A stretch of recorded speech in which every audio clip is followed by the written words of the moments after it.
Teens చదువుపై concentration చేయకపోవడానికి గల కారణం ఏంటో నిన్నటి సెషన్లో మాట్లాడుకున్నాం కదండి. ఇవాళ సెషన్లో టీన్స్ చదువుపై కాన్సన్ట్రేషన్ చేయాలి అంటే యాజ్ అ పేరెంట్స్గా మనం ఎలాంటి టిప్స్ ఫాలో అవ్వాలో తెలుసుకుందాం. This is Jyothi, parenting connection coach. Study room అనేది ఎలాంటి డిస్టర్బెన్స్ లేకుండా చూసుకోవటం మంచిది. అంటే టీవీ, ఫోన్ లాంటివి నాయిసెస్ తగ్గించండి. డెస్క్ అనేది క్లీన్గాను ఆర్గనైజ్డ్గా చూసుకోవాలి. అప్పుడే టీన్స్ స్టడీపై ఫోకస్ చేయగలుగుతారు. 25 మినిట్స్ కాన్సన్ట్రేషన్గా చదివిన తర్వాత 5 మినిట్స్ బ్రేక్ తీసుకోవాలి. రిపీట్గా 4 టైమ్స్ చేసిన తర్వాత long time break 15 to 20 minutes తీసుకోవచ్చు. ఇలా చేయటం వల్ల ఏమవుతుందో తెలుసా?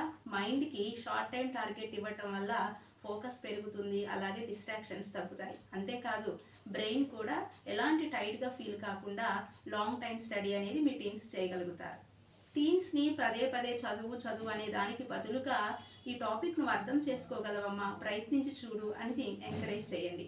స్టడీని షెడ్యూల్ సెట్ చేయండి, కన్సిస్టెన్సీగా ఫాలో అవ్వండి. అలాగే కన్సిస్టెన్సీ అనేది టీన్స్ యొక్క కాన్సన్ట్రేషన్ను బిల్డ్ చేస్తుంది. ఫిజికల్ యాక్టివిటీ ఉండాలి, స్లీపింగ్ అవర్స్ 7 to 8 అవర్స్ ఉండేటట్లు చూసుకోవాలి. అలాగే హెల్దీ ఫుడ్ ఇవ్వండి. ఇలాంటి చిన్న చిన్న టిప్స్ ఫాలో అయితే తప్పకుండా మీ టీన్స్ చదువుపై కాన్సన్ట్రేషన్ చేయగలుగుతారు. వీడియో నచ్చితే లైక్ చేయండి, షేర్ చేయండి, ఛానల్ని ఫాలో అవ్వండి. Thank you for watching.